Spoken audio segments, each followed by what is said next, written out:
उन लड़कियों का हम दोनों के सिवा है ही कौन? अगर हम भी उनके साथ इस तरह धोखा करते रहें तो वो किस पे भरोसा करेंगी? हाँ,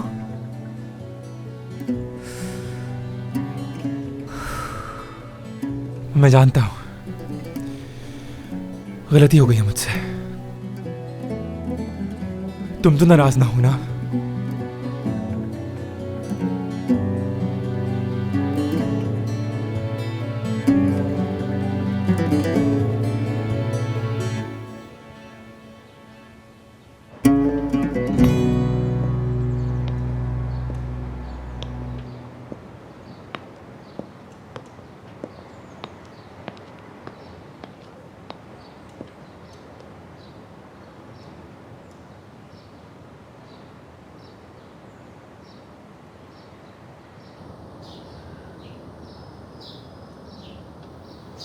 मेरा यकीन क्यों नहीं कर रही है ना?